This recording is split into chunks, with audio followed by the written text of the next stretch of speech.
Hello everyone, I'm bringing you a video today looking at some East German water bottles or canteens.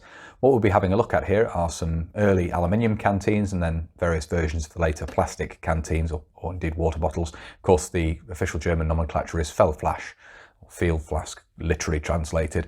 But these are the water bottles used by various military organisations within East Germany, not only the National Volksarmy but of course the other military formations or paramilitary formations within East Germany as well.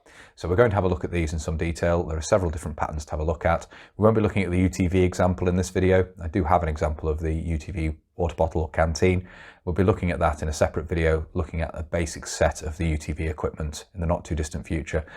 It's not an issue item per se. It was never introduced for issue. It was a trials item only, although the intention was for it to be introduced, of course. So I'm not going to include it in this video. We'll have a look at it separately when we look at the UTV equipment at some point in the future. So without further ado, we'll get into the main part of the video now and have a look at these water bottles. One thing I neglected to mention at the start of the video is this is not comprehensive by any means. There are other variations of water bottles and canteens out there. I'll mention some of them as the video goes along, but this is a relatively good timeline of the development of canteens or water bottles in East Germany. We'll start off with these two here.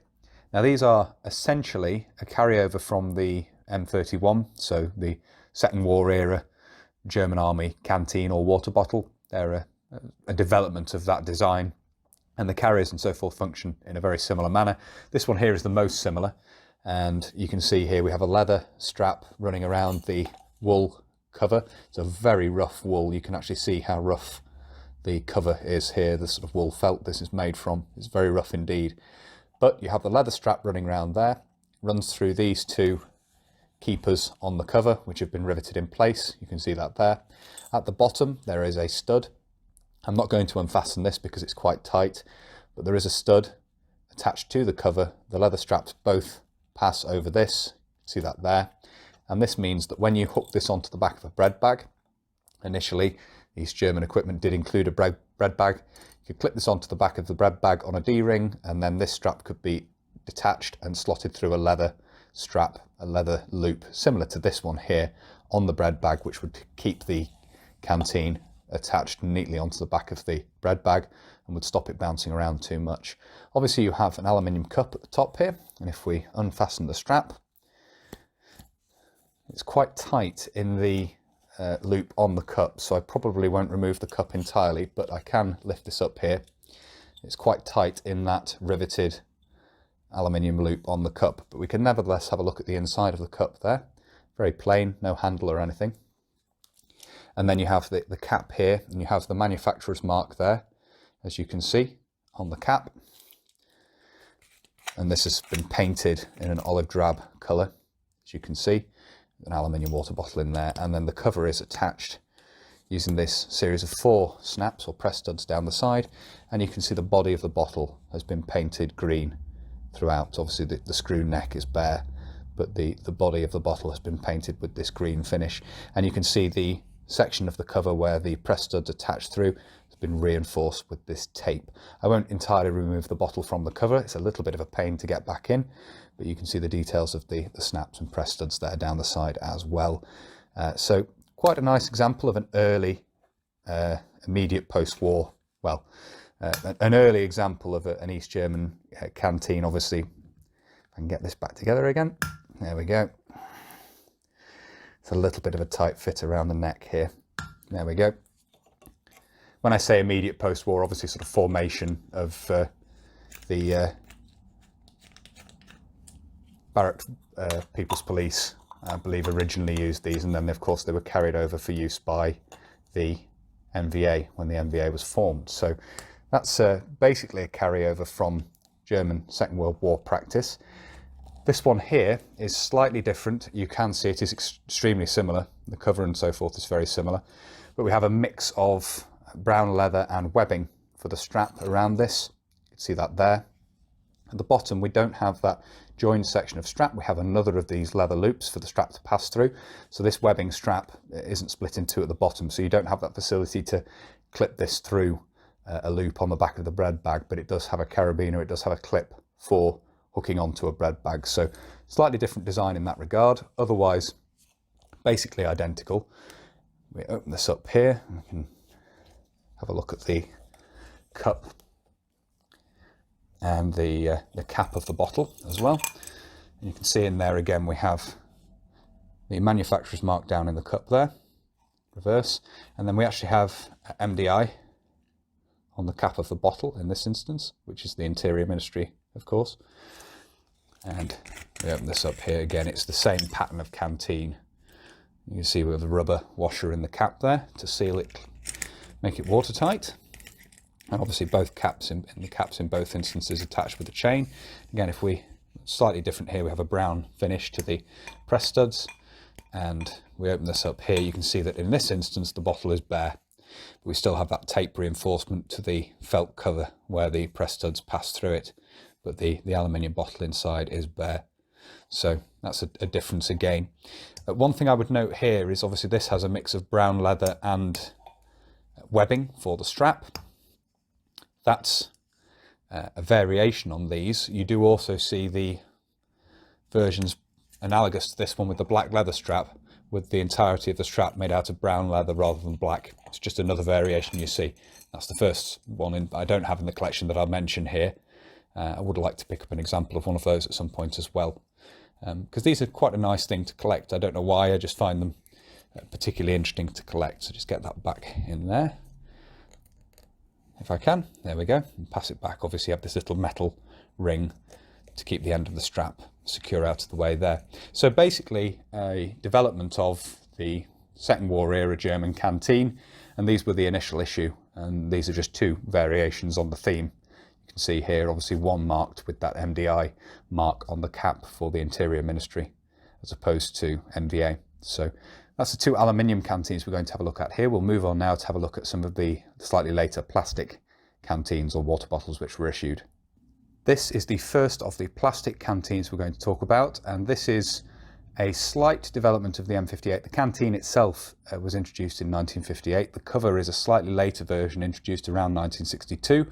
The difference between this and the very earliest versions is the earliest versions had sort of a cross stitch across a pattern across the cover to reinforce it. These deleted that around 1962. You can see here at the bottom is a separate piece that has some of the reinforcing stitching still in place. You have this cross of reinforcing stitching here, but that is actually a separate piece which has been attached to the cover. So fairly complex to make the cover for these, but let's say that would be simplified as production went on, as we'll see in a minute. On the back here you have a belt loop formed from this section of rubberized strap here, and there's this cloth reinforced rubber, fake leather. It does have a fake leather grain to it, as you can see there, and this is in grey. You also find these with a black strap as well, but with the flak and tarn, the early camouflage cover. And we'll see this pattern was made in Stricktarn as well, with this setup of straps and so forth, and then it was further modified.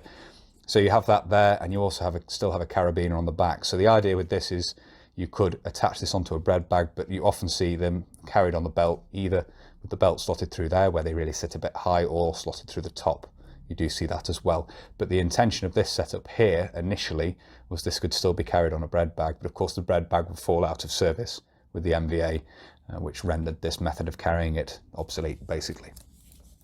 So we'll have a look at this. We'll open this up and we can have a look at the bottle inside. If I get the strap here, these rubberized straps are extremely stiff, so bear with me. Opening this up, there we go, not too bad. Now this cup is unfortunately one of the later examples. It would be nice to have these with an earlier example of the cup. The way that they differ is the positioning of this little loop here and rivets rather than spot welding. As you can see here, this is actually spot welded in place. The cup of course is made of aluminium, and the hinge for the handles on the back is also spot riveted in place. So the earliest examples of these cups have riveted fittings, and unfortunately this is a slightly later cup with this bottle that's been spot riveted rather than that's been spot welded, excuse me, rather than riveted. Slip of the tongue there. You can see there are markings in here for measuring. You can see that there. You can just see them on the outside here, but it's a lot clearer to see inside. And as I say, the cup is made from aluminium. Put that down to one side. The canteen itself, the bottle itself, basically sets the pattern for what will be seen going forward, and the future developments of this canteen are all based on this basic design. which was further simplified. If I can get it out, it does come out of here. I've had it out of the cover before. I can get this out of here. Not normally this stiff. Again, just being fairly gentle with this. I don't want to damage anything, so bear with me. There we go. So this is what the water bottle inside itself looks like. Now these early ones have a chain to attach the cap. We have this up here. You see we have a rubber washer in there again to seal this. And it's this translucent plastic, and you can see a marking on the bottom here which we may be able to get into focus. A little bit difficult to see there. But you have the manufacturer's mark there and a number underneath that. And these literally just slot into the cover. And you do see these sold on the civilian market as well in some instances. And then you can see the inside of this. We can see the construction of this. You can see the reinforcing there. So we have the back side, the rear side of the camouflage material, which has been used here to reinforce where the rivets and the snaps or press studs attach around the outside. You can see that there. You sometimes find an ink stamp in these. Unfortunately, in this one, that's all that's left visible. No further details. You sometimes actually find a date in these, but in this one it isn't clear. But you can see the details of the seams and the construction and so forth in there as well. If I open this out a bit more, you'll be able to see down in there how that bottom section is a separate piece in there. So as I say, this is the first modification of the M58 design. I believe that's the official designation. It's certainly one I've seen used. Whether that's the official MVA designation for these or not, I'm not entirely sure, but they certainly seem to appear around 1958 with that cross stitching on the cover, and then around 1962 the design was simplified, still being made in the earlier camouflage adopted by the MVA, the flak and tarn, which is this, obviously often referred to as bloom and tarn in terms of a nickname for this camouflage. That's the first of the plastic canteens we're going to look at. We'll move on now to have a look at basically this design, but manufactured in Stricktarn.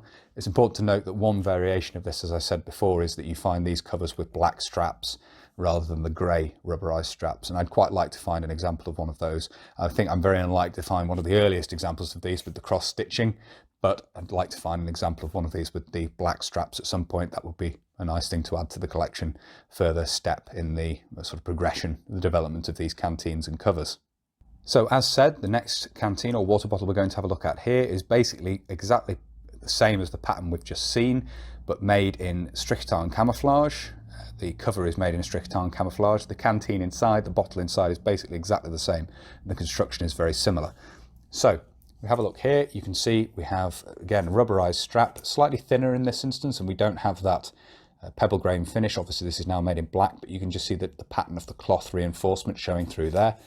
And on the back here we have the same fittings. We have that carabiner hook, that spring hook there, and the piece of rubberized strap coming down here to a stud, which again would initially have been intended to allow this to be attached onto a bread bag, but this will also serve as a belt loop. You can run a belt through the top here or through the lower part of this, preferable through the top, otherwise it does sort of flop away from the belt. So as I say, this from the front, there's not a huge amount to differentiate this from the most common design of these canteens or water bottles which you see out there. One thing is you do have these two press studs here, and then you actually have another two underneath the cup, as we'll see in just a moment, because this is exactly per the previous cover we were looking at, the flak and tarn cover. Again, the straps on this are pretty tight, so just give me a moment opening this up. Get the buckle out there we go. And we can get the cup off here. There we go. You can see in here 4 snaps down the side, 4 press studs painted black, and you can see we still have the chain here on the canteen or water bottle itself. And the inside of this, I'll just unfasten it. I won't remove the canteen entirely, but you can see again we have the cloth used to reinforce where the press studs or snaps attach. In this instance they're actually unevenly spaced down the sides, so the top 2 are completely hidden by the cup when the cup is attached. So that's the earlier example of a Stricktarn covered canteen. As I say, the design of canteen is exactly as we saw before, as is the cup. Spot welded hinge and bracket at the front there for the strap, and you can see we have the markings down inside there. So as I say, basically exactly the same as we saw with the previous design in flak and tarn, but now made with a Stricktarn cover. So I'll just buckle this back together again, get the cup reattached, and we'll bring in alongside this an example of the later. Looking through the camera is not helping me do this. There we go. There we are. We'll bring in an example of the later Strict-On canteen cover, well, canteen with Strict-On cover to have a look at alongside this. And here it is. So you can see a difference in the camouflage pattern that did occur through development of Strict-On, but otherwise these are pretty similar. You can see we have the two press studs there spaced differently down the side, and the biggest change outwardly is the change to the back of these. Now I believe this change appeared in the very early 1970s, very late 1960s. I've seen some people refer to this as the M65. Now, whether these were introduced in 1965, I don't know, but certainly they were in use by the 1970s. So that's sort of the date I've taken as being a safe period to use these in recreations. There's nothing to say this pattern wouldn't have been used through the 1960s. Of course, they weren't just thrown away. So anyone who can clarify that point, I'd be very interested to know. But this is the most common version, this one on the right. And you can see we now have a belt loop formed by this stud and loop on the strap, which comes down to fasten over it with this little metal loop here. So you no longer have the clip, you no longer have the stud down here. This is designed to hang on the belt. It's not designed for use with a bread bag. So that's just an important point to note there. From the front, these look extremely similar, but if you're looking for an early example of a Strict-On cover, you're looking for the clip on the back there. So to have a look at this one in more detail, the later example of a Strict-On canteen, the design of the canteen is basically the same as we've seen previously. Again, we'll go with this strap here. Obviously, again, having the black rubberized strap, which are always very tight. There we go, got that open there. Remove the cup. And the main difference with this later pattern of canteen itself, so the cover has changed in only having 3 press studs there, in addition to having the different design of strap on the back, is the bottle itself, or the canteen, interestingly is still moulded to have the chain to the cap there. So the bottle moulding hasn't changed itself, but the cap now attaches using a plastic loop around the neck of the bottle, and it's a grey plastic cap. You can see we still have a ring in there to seal this, or you should do. I think this one may actually be missing, but you should still have a rubber seal in there to seal this tight. One other thing you'll see with these is you sometimes encounter them with the cap designed for use with the drinking system on the M10M gas mask. So that's another variation you'll see with these. But interestingly, as I say, still moulded with that little ring there, the little hole in this little protuberance on the side of the bottle to take a chain up to the cap. But this design has been modified in having that plastic loop rather than the chain. And that's good. You don't have a chain rattling around inside the cup. So slightly better from that point of view in not producing noise. Obviously, you're using less metal as well. You're using an extra bit of plastic, and that can help in economizing manufacturing as well. This one does come out of the cover a lot more easily, so that fits in there. Interestingly, in this instance, you can see that the reinforcing for the outer straps is made of small offcuts of leather. You can see those there. One thing I didn't mention on the previous design, which is also true of this, is that the bottom is now no longer made of a separate piece. If I bring that one back in, this design of cover differs not only in being manufactured of a different camouflage material, but you can see the bottom is formed from the main cover being sort of brought in and bunched together rather than having a separate piece stitched in place. That's an important change I didn't mention previously, and that carries through to this design as well, as you can see. So further simplifications, obviously cutting down on the number of press studs used, removing that clip on the back. A lot of metal is saved in these changes. If you think how many of these were being manufactured, you'd actually end up saving quite a bit of metal at the end of the day.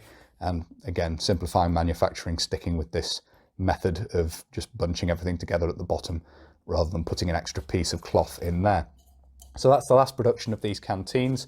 The cup, again, as mentioned, doesn't have riveted brackets and hinge at the back. They're spot welded.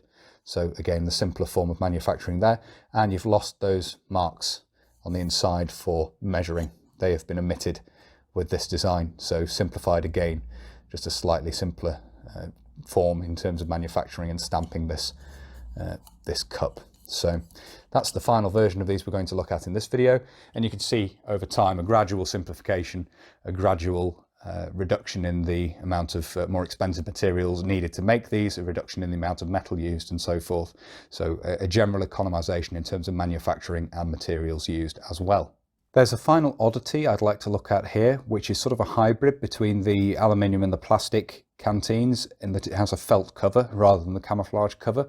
I'm not entirely sure of the significance of this. As we'll see, this actually came with a paper label.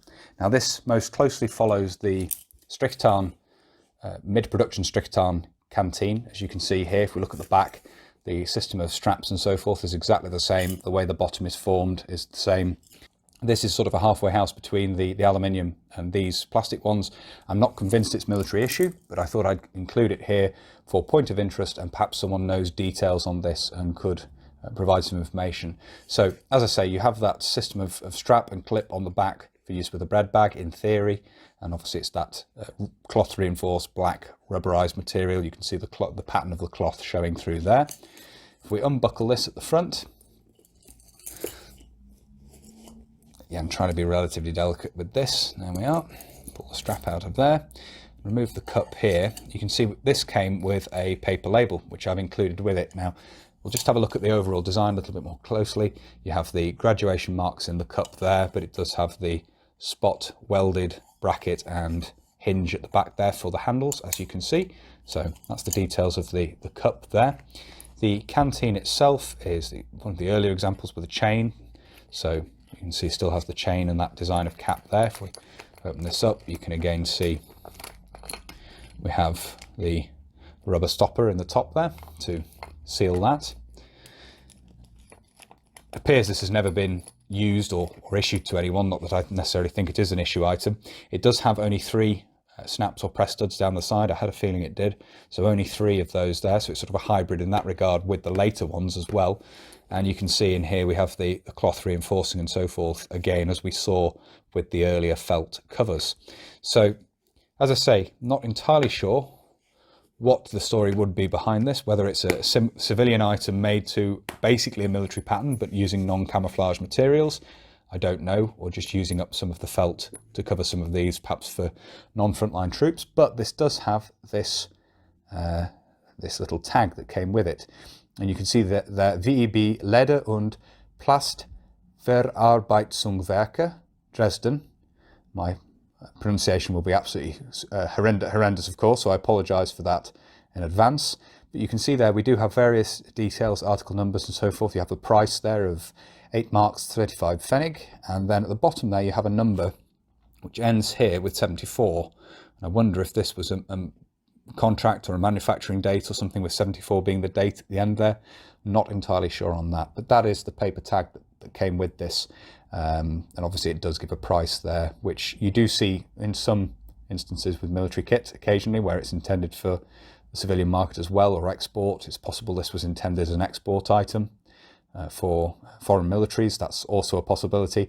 But as I say, anyone who could provide more information on this particular example, I'd be very interested to hear from you, because it's a bit of an oddity. They did turn up for sale on eBay a little while ago, but the eBay listings didn't really provide any further information, just that it was an East German Feldflash, and that was it. You know, no further details provided at all. So as I say, anyone who could provide more information on this, I'd be interested to know. And I've sort of tried to show you here the way this differs and the way it's similar to the military issue versions of the canteen or water bottle.